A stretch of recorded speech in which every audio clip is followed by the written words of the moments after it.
Welcome to everyone that's here in person and joining us virtually.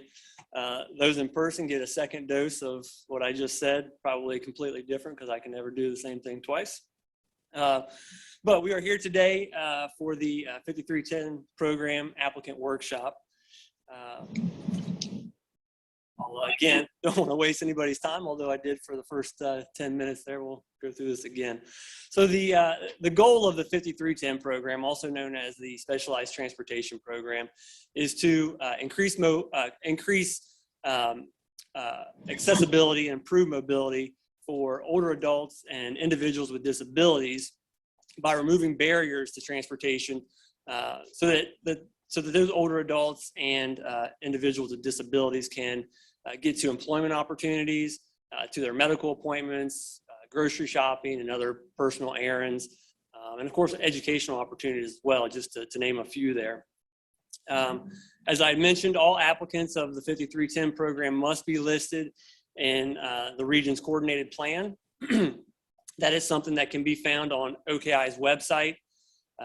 Travis and his team can probably, if you have questions about where to locate that, they can send you a direct link so that you can see if your organization is listed. If you are not, that is also a discussion that you can have with Travis and his team to work through that and make sure that your organization is listed in the coordinated plan so that you can proceed with the application process. The timeline for the program, applications will be due February 4th by noon. Travis, you always scare me when you come up here because I'm like, am I muted again? February 4th of 2022 by noon. Those will be submitted to Summer Jones. Her email is listed there. If you have any questions throughout the application process, feel free to reach out to Summer or Travis. They can work with you to get through those questions. Hopefully by the end of February, the OKI Oversight Team will convene to review those applications and submit our recommendations to OKI staff. Once that has been completed, the March to April of 22, hopefully the OKI ICC will review, and their executive committee will take action on those recommendations. It will then be reviewed by FTA for their approval and then submitted in a project through the FTA grant, hopefully by mid to late summer, and looking to get subrecipient agreements out to those applicants that are awarded by late summer, early fall. Hopefully we are able to stick to this timeline. See how that goes, but hopefully we'll keep you posted of any adjustments to that timeline.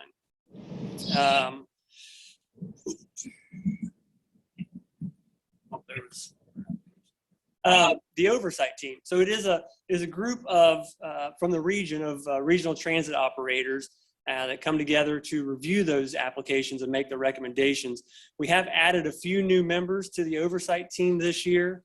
We have BAWAC coming on board. Home 52, and I've missed Catch a Ride, Dearborn County. They have also come aboard. So we're happy to have them to help us through the review process. Eligible applicants, who are those? Private nonprofits, private operators of public transportation, state or local government authority that is approved by the state to coordinate services for older adults and individuals with disabilities, or certifies that there are no nonprofit organizations readily available in the area to provide the service, and transit authorities.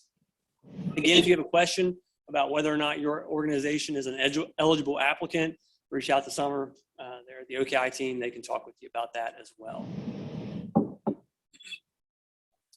So what are eligible activities through the 5310 program? Traditional projects, which must be at least 55% of applicant requests. So buses, vans, related activities, maintenance, lifts, ramps, passenger facilities, benches and shelters, kind of like those pictured there on the slide, mobility management programs, acquisition of transportation services under a contract, lease, or other arrangement, And then you have the non-traditional projects, which can be up to 45% of the total applicants awarded.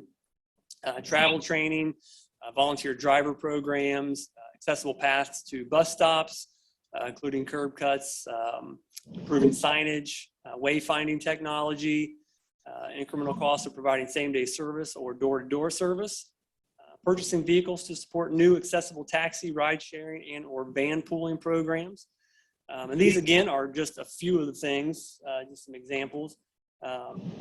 It's going to sound like a broken record, but if you have any questions about some projects that you're interested in pursuing, reach out to the team here at OKI and they can talk with you. I think this is where I end, and I bring Travis Miller back in to talk about the available funding. But thank you all. And, Travis. All right, thank you, Bill, and thanks for dealing with my technical problems up here. So I apologize again and for mine. that. No, that was all on me. But I'm glad we're off and running. It looks like the chat box is working. So for those of you online, if you have questions as we go, enter them in the chat. We'll make sure that we catch those as we go.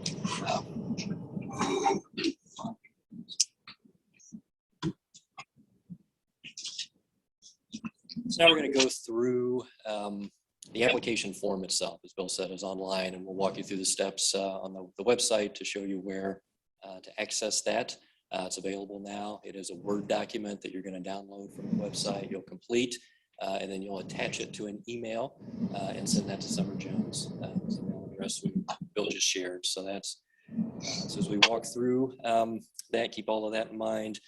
Funding available in this program, we're anticipating to have just over $2 million available each year. There's apportionments of funding through 5310 that's provided to the OKI region. This is done by formula. It's primarily based on our population. So we have a pretty good expectation of what those funds are going to be as we look ahead to 2022, but we won't have those in hand until they're officially apportioned. Last year that was March. There's been years it's been as late as July. So we continue to monitor that. Certainly by the time the grants would be finalized, we'd be entering into sub-recipient agreements. Those amounts would be known. We're proceeding in our process with the assumption, and we've confirmed with FTA, their expectation is the same as ours in terms of the dollar amount that's going to be available. So rather than wait, we do open up the process and get projects in the queue. So that's why this slide is a little funny. The other point on this slide that I want to spend some time on is the match requirement. 5310, the 5310 program does require a 20% match for capital projects and for mobility management. So if you're applying for a vehicle or a mobility management program, which are our most popular programs, those do require a 20% match commitment. Transit agencies in the region can apply for operations that are specific to the target audience, that being seniors and people with disabilities. Though that match requirement is 50% for operations. So there's some differences there depending on your agency and what you're doing. This year is unique because we still have $852,000 remaining from last year. Last year was unique thanks to the COVID Relief Act. The match requirement was waived for the federal funds. So the $852,000 that's remaining to be allocated into grants does not have a match requirement on it. The funds that we will get this year that will bring us up to the $2.1 million that we're expecting to have to award, that difference, 1.3, 1.4 million, we expect to have a match requirement of 20% for capital and 50% for operations. So this is a bit tricky, but how we will be proceeding with awards is allowing all the awards to benefit from that. So when we put together your awards or provide your awards, we'll be able to portion of that within the $852,000 grant that's available that doesn't have a match, maybe a portion of that in the new money. So at the end of the day, your match requirement, we expect everyone's match requirement to be something under 20%.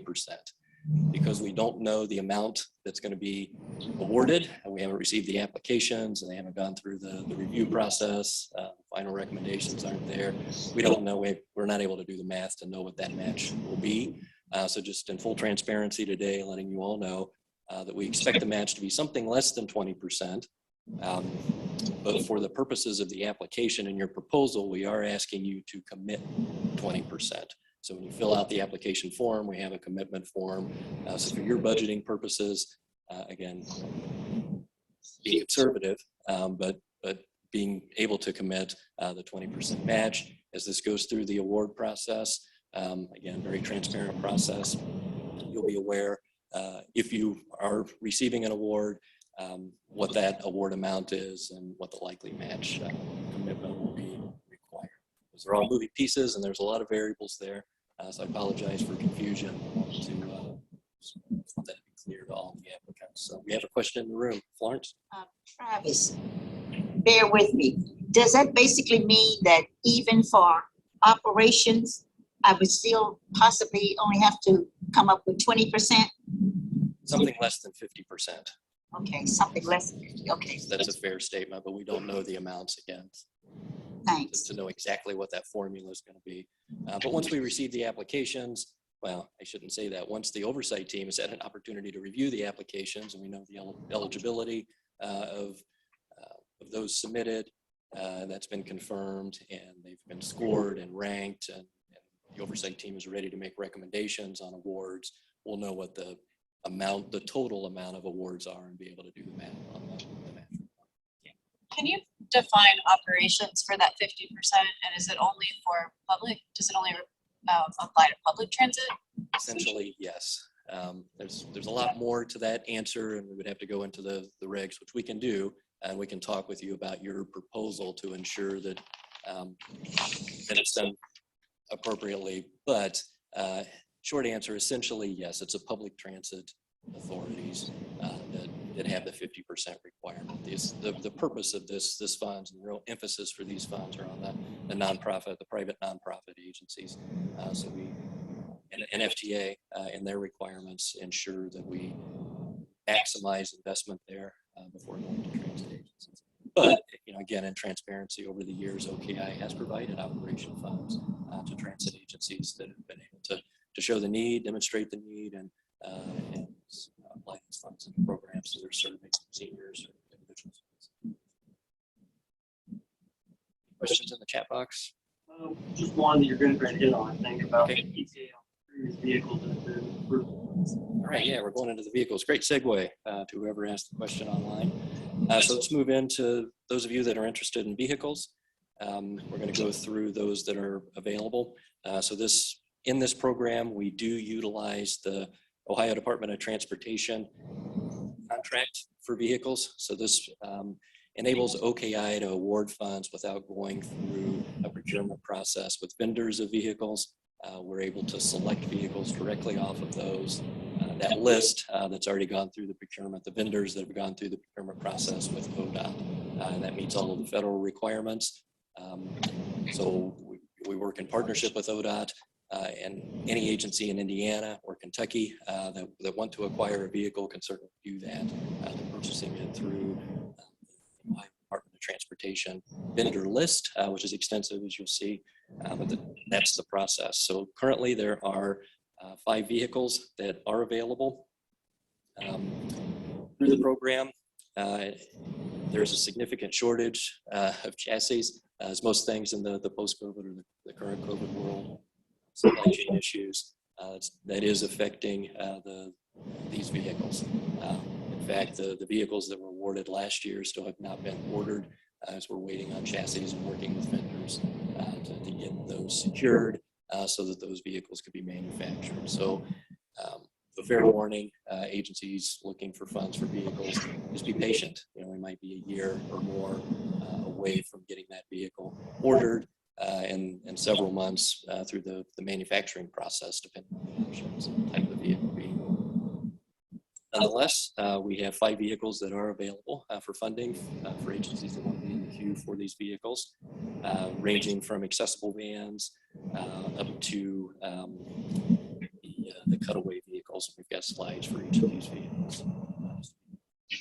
The other point that we need to make is there are multiple vendors for each vehicle that's available. So when you go into the Word document application that you'll download and be completing, there are hyperlinks embedded in that that take you to vehicle cost worksheets. So as you're determining the vehicles or vehicles that you want to select for your agency, there are cost sheets that you'll fill out, and you'll select the one most appropriate for your agency or the vehicle that you desire.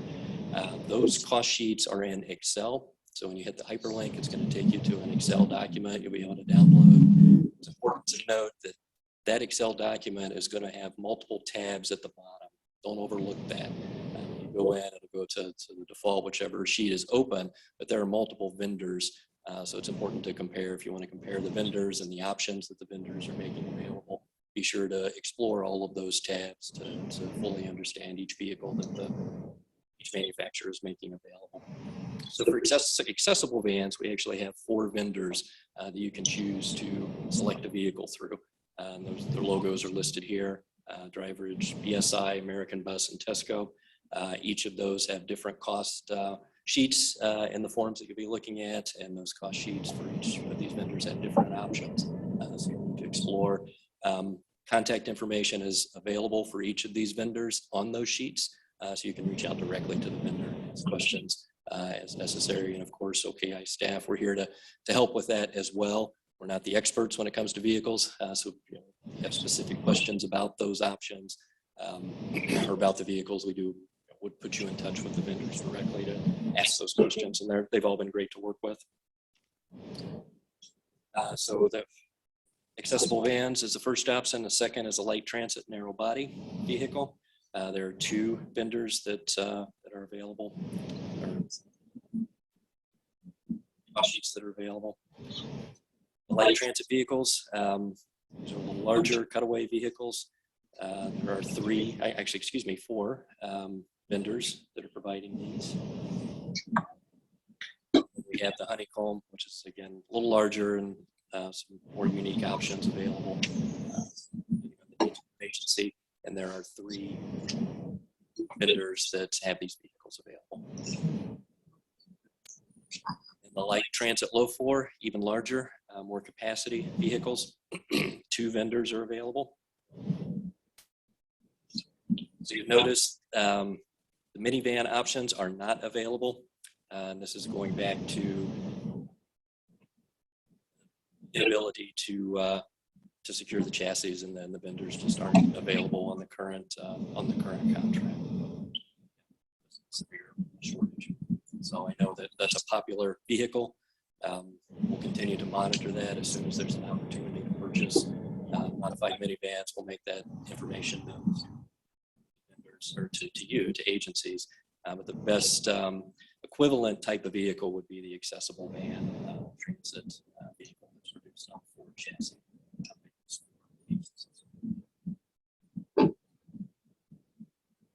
Back through. I'm going to shift gears. Are there any questions on vehicles? Application.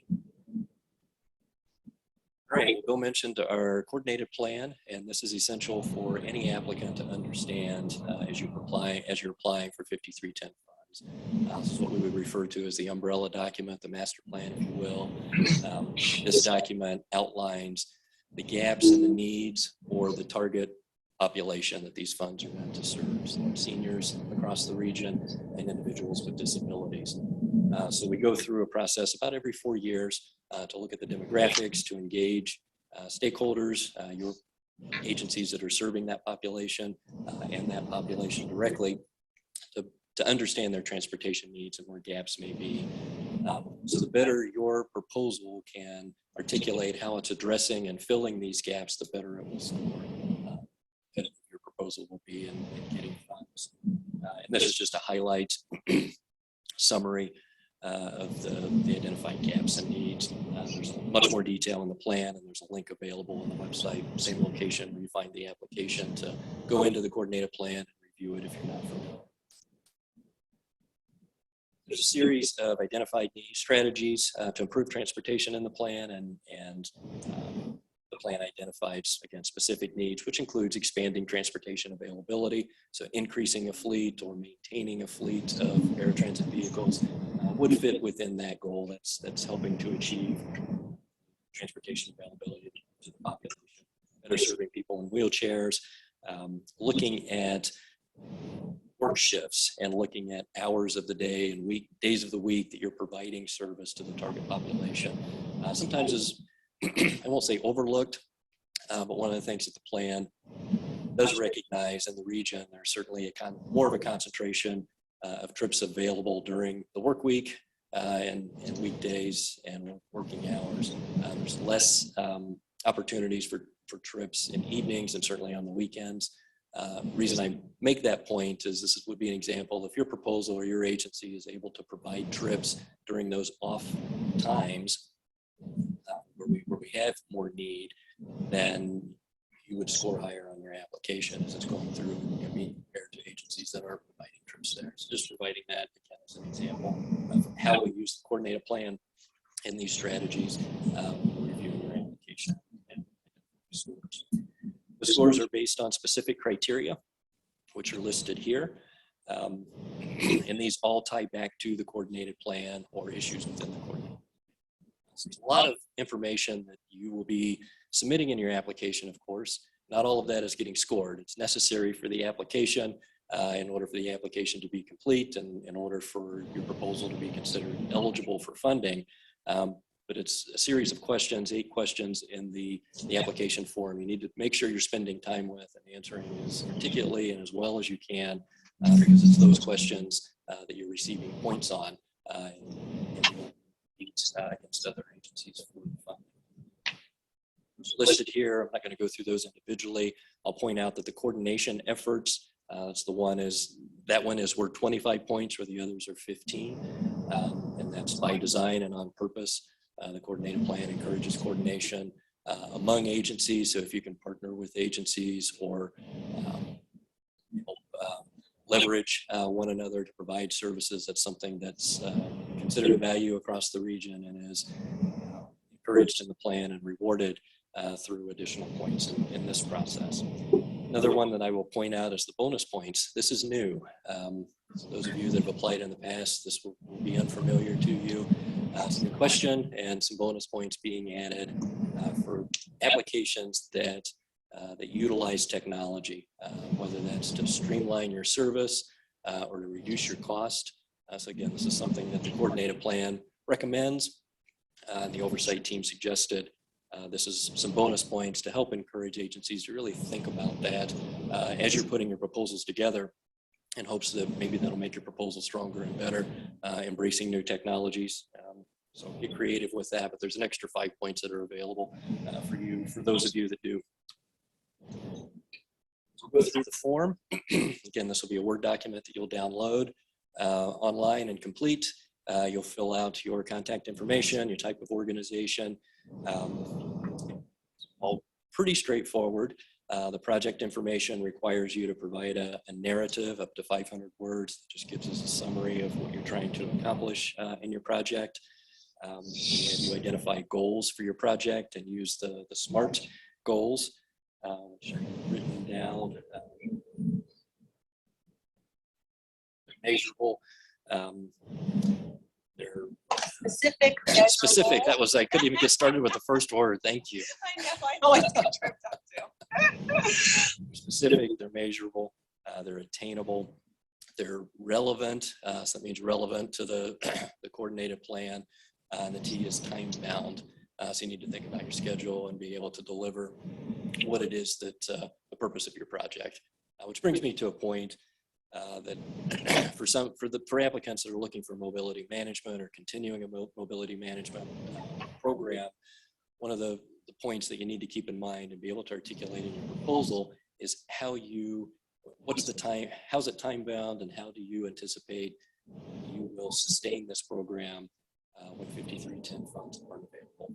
So the point here is we don't want to continue year after year providing funds to an agency for a program if that program is never going to be a standalone and be able to exist by itself without the supplement of the federal funds. That's clearly written in the FTA guidance. That's something that just want to make clear to all applicants. Make sure that you have forethought in your proposal, and you explain in those applications how you will fund this program in perpetuity, not just year to year. So that's the program information, program management. There are attachments, which I'll go through separately. Agency history. This is a new category in the application. We have several years of history now in the 5310 program. Oversight Team is making the application better and clearer. For this year, we've added this section just to get your perception of your agency. If you have received 5310 funds in the past, or you currently have, you're using 5310 funds from an open grant. We want to know the status of that and how you see a future proposal dovetailing in the work that you've built, that you've done. So it's a couple of questions, an explanation from your agency on your history with 5310 and how you're building on that history. So this question, this is a new area of the application. Comes up, fair warning. This isn't the same application that you've completed years past, so we try to keep things interesting. And then coordinated plan consistency and advancement. We went through the criteria earlier. These are the questions where you'll explain and defend the points that you'll be receiving as your application is scored. Application certifications. This has to be signed by your agency president or director, primary decision maker of the agency. May or may not be you, whoever's filling out the application. So make sure you have that in the queue early to be able to collect the signatures you need before the deadline. That signature is required. There is a certification that you'll sign off on that essentially is a checklist for the application, where you'll check off all of the components of this application, and you'll sign that you're aware of all of the components, and this helps ensure that you have a complete application and helps us ensure that you didn't miss something.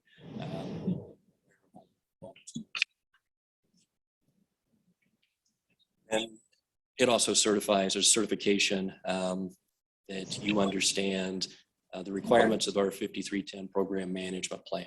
So a separate plan, there's also a link on our website to it. And this goes through all of the details about how OKI governs and administers 5310 awards. So once you receive your award, whether it be for vehicle or mobility management or whatever your eligible activity is, you don't receive the money and we go away. There's ongoing monitoring to ensure there's success of your program. There's monitoring in the case of vehicles to ensure that the vehicles are being used and used properly and being maintained properly. So there's an annual monitoring that occurs between OKI and the agencies receiving the award. In the case of vehicles, we do site inspections to review those vehicles, inspect the quality and the usefulness of the vehicles. So all of those details and all of those requirements are spelled out in the program management plan. I encourage all applicants, if you're not familiar with that plan, haven't gone through this process, make sure you spend some time in that plan and understand what the expectations are of your agency, of your program, should you be fortunate enough to receive funding. Then the local match certification, talked about this earlier. This is going to require you to certify that your match, a couple of things, that your match is local dollars, not federal. The program doesn't allow federal dollars to match federal, so you need to identify the source of your match, and you need to commit to 20% of your proposal. I explained earlier at length that we expect that number, that 20% will be reduced, but in the proposal you're submitting, you will be committing to a 20% or 50% in the case of the operations.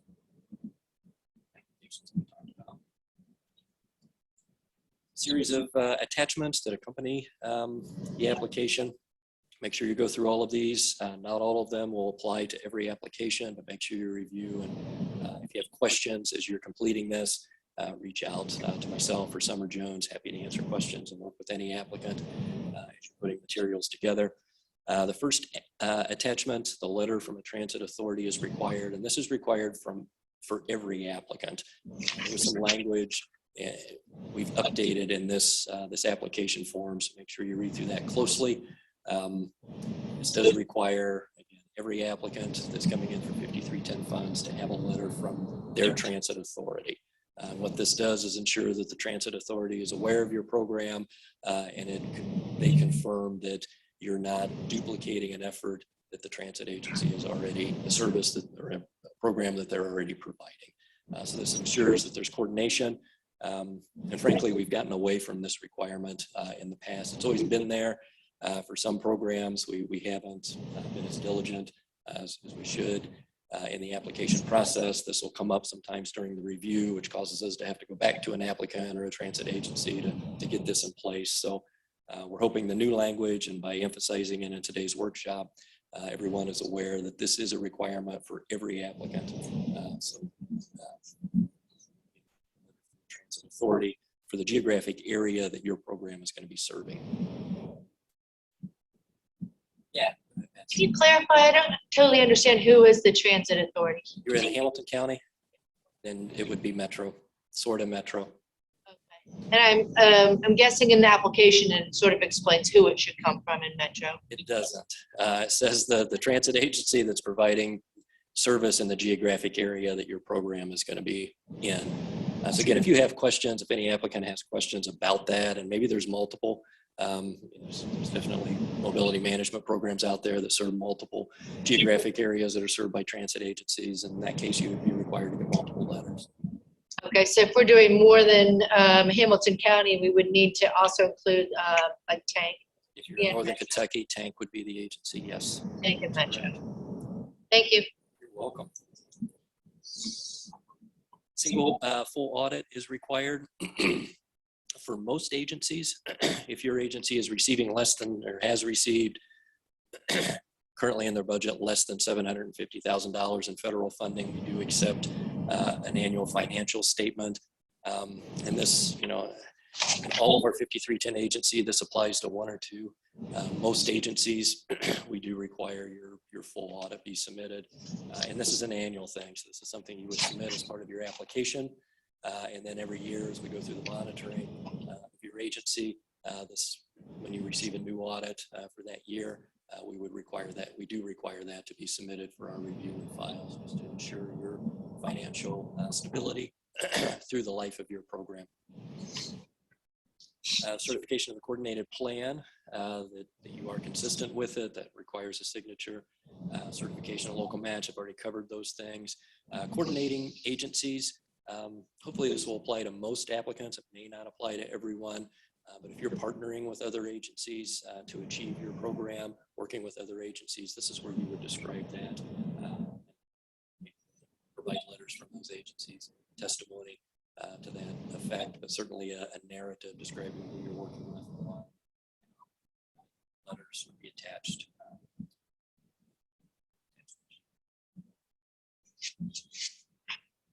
Okay, for applicants that are seeking vehicle requests or funding for vehicles, there are some specific things that need to be included in your application. That includes your current vehicle inventory. So whether that vehicle, your vehicles are funded with previous 5310 funds or not, doesn't matter. If they're in your inventory, we need to, if you own them, if you're using them in your fleet, we need to know that inventory. OKI does maintain a transit asset management plan for the region. So most agencies that are eligible for 5310 fund should be in that plan. It's not 100%. We know that there are agencies out there that aren't. So if that's your agency, we would require you to submit to us your full inventory, and we can give you a template for leading that. We provide, actually, there's a link to a template to provide that inventory. We also provide the current TAM inventory. So if your agency is in the TAM, hopefully we're pretty close to having that up to date. So when you review that TAM, it should look familiar to you. It should have your vehicles in it. So what we ask you to do is review that, make sure it is accurate. If it's not, supply us with the accurate information for your vehicle fleet so that we can update that TAM inventory. We've tried to reduce some workload for agencies in this process by having that inventory in the Excel, so you can but that needs to be submitted. There's a vehicle request form that identifies the type of vehicle that you're requesting and also provides to us your anticipated use of that vehicle. It's the number of days per week that you anticipate using the vehicle, the estimated passenger trips that's going to be used for your customers, how many miles per year you anticipate using the vehicle, hours per year, and whether or not you're replacing something in your existing fleet or it's a new vehicle where you're expanding your fleet.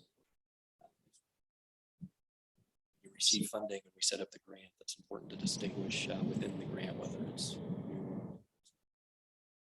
Any questions on any of that? All right, preventative maintenance. I haven't mentioned this before, but this yet today. But this is an eligible activity.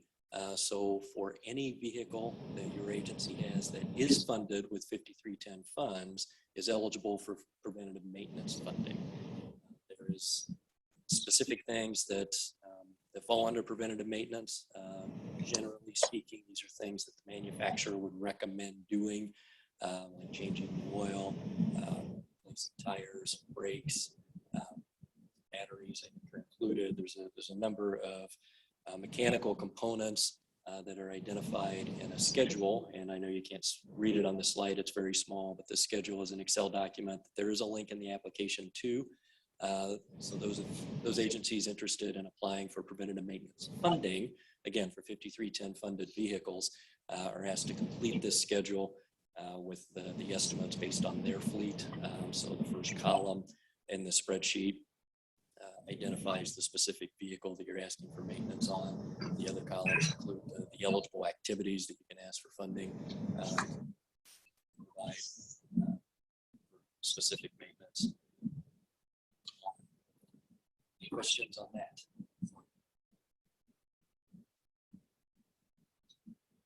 All right, finally, attachments K and L. This is specific to Title VI, and this requires a couple of things. First is for you to identify the demographics of the customers that you're going to be serving, that you currently serve, and you intend to serve in your program. And it also includes your organization to have a Title VI plan. It's a federal requirement. This plan outlines processes for your customers in the event they would be discriminated against, or feel discriminated against, how to submit that complaint, who to submit it to, what process to go through. Each agency has to develop that plan. There is a template that we provide. We utilize the Ohio Department of Transportation's template that they develop specific for 5310 agencies. So it's a good template. We've used this with a lot of agencies that have applied for 5310 funding that didn't have a Title VI plan. There's some steps involved, and OKI staff is here to help answer questions or help with those steps. So if this is something that looks unfamiliar to you and you're anticipating applying for 5310 funds, I would jump into this right away to understand what the components of it are. It's not a heavy lift, but there are steps involved in preparing the plan and things that you need to have in place, things that your agency needs to contemplate and make just internal decisions on before you put your own plan in place. So again, the template is available. There's a hyperlink on these slides, and we provide that in the application form. And we're here to answer questions and provide assistance, staff support and assistance as your agency is putting this together should you need. Okay, well, that concludes all of the components of the application and our overview. This is a contact information for myself, Summer Jones, who's involved in the program, and Florence Parker, who's actually going to speak here in a moment. So you'll get acquainted with her if you don't know Florence already. But that's our email addresses and direct phone numbers. The applications do go to Summer Jones, so her email is probably the most important to all of you. That's where you need to submit the application as an attachment no later than noon, February 4th. That's a Friday. You can reach out to any of us with questions as you're putting things together. Are there any questions that came in the chat box? Pause for a moment if anybody does have a question. Respond. I'm going to this. Just to share the screen. We'll see if I can do much.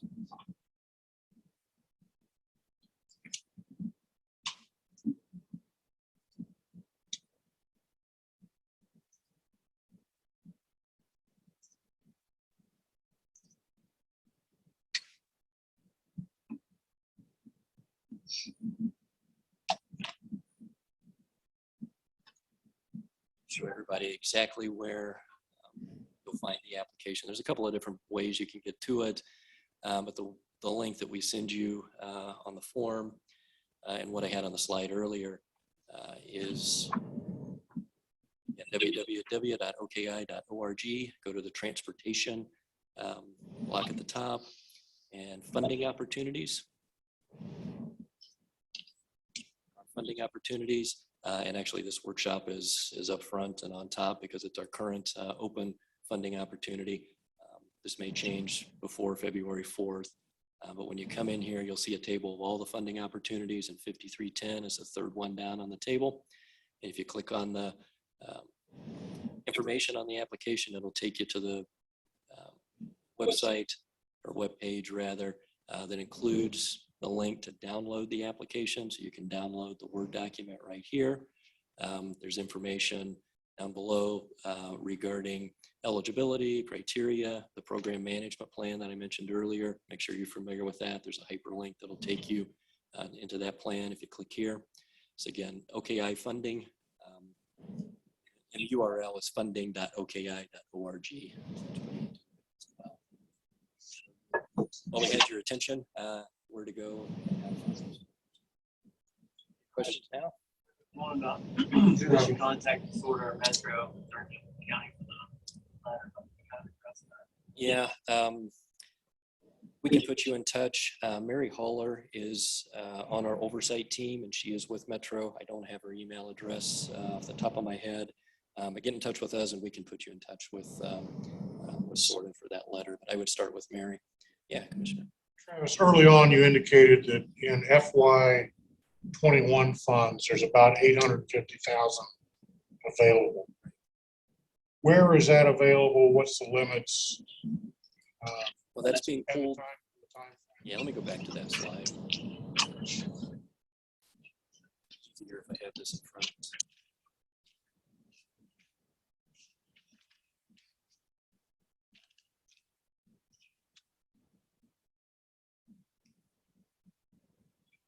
$852,000 is that's already been apportioned. So that was apportioned last year. So that's available. That's available now for grants. We go through this competitive selection process to identify the awards and the grants. So as Bill explained, it'll be spring, April of 2022 by the time the recommendations make it to the board for approval. The federal fiscal year ends in September. So our goal generally is to have the grants to FTA for approval by September. So we start that process June, July. It's a summertime process. The reason I bring all that up is by the time we get to that point in the calendar, June, July, we fully expect that the additional apportionment will be available to the region, which will put us to the 2.1, maybe a little more funds available for all of the awards. So as we march forward reviewing applications, we're anticipating to have available the 2.1. As we sit here today, we only have 852,000. It's a long process. Yeah.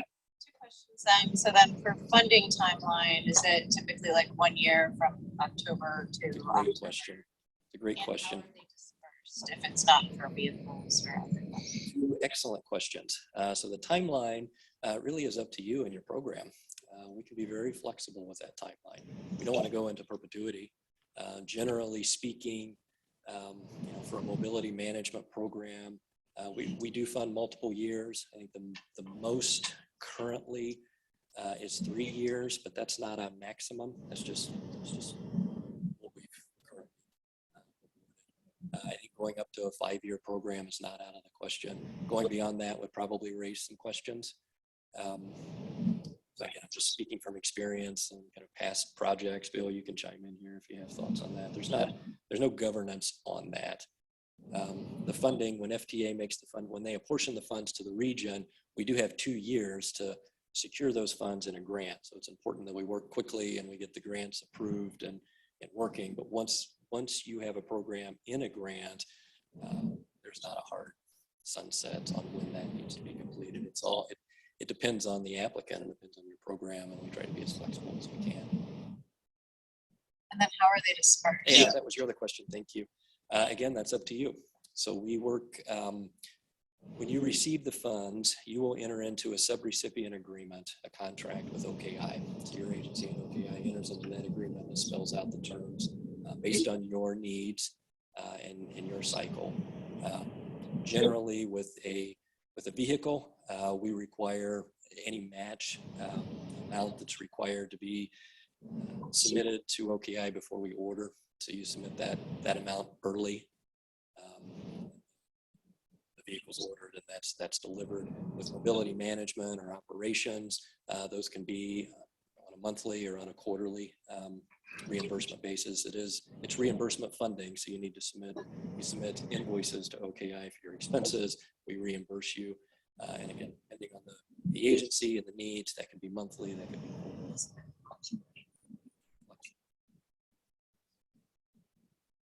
Great questions. We should have had that in the presentation. So, any other questions in the chat?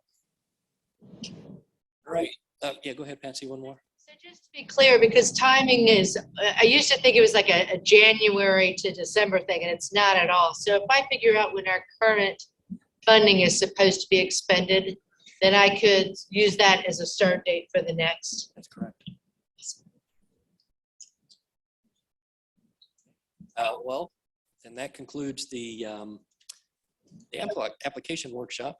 Florence Parker has some information to share on TIAD, and I think maybe some questions for you for the TIAD group. So Florence, podium is yours. Good morning. My remarks really are quite brief. As you know, I think you are aware that I am support staff to TIAD. TIAD is an acronym for Tri-State Equitable Transportation Opportunities. And I usually botch that up. It's such a long term. So let me read it. Tri-State Transportation Equitable Opportunity Team. So to save that embarrassment, I refer to it as TIAD. We've got about 60 members. They're all transportation professionals, either who may possibly have a disability. For the most part, most of the members work with individuals who are either senior or have a disability. Again, the goal, as with the coordinated plan, the goal of TIAD is to have an opportunity for persons with like concerns to convene when appropriate and share best practice. With the virus, it's been a bit of a challenge. First of all, I continue to learn when working with TIAD because, you know, I'm usually thinking about having morning meetings, and I've come to realize and also been told that sometimes for members working with the folks who are part of the TIAD community, they function better with meetings that start later in the morning. So I'm also finding that the times that we have met, it has worked better with Zoom meetings because then you don't have to worry about parking or getting in and out of buildings or whatever. So my greatest challenge is, in addition to being considerate to needs of the folks who work with members in that particular arena, also coming up with interesting topics, interesting folks that they might want to hear from. So I'm always wanting to have and encouraging folks to contact me. My email is quite simple, fparker@oki.org. And if you have a program idea or you heard someone speak that you thought was interesting and that you think other folks would like to hear from, please let me know. I'm trying to think ahead of time in terms of next year's program. And the Council on Aging has introduced a new program, Home 52.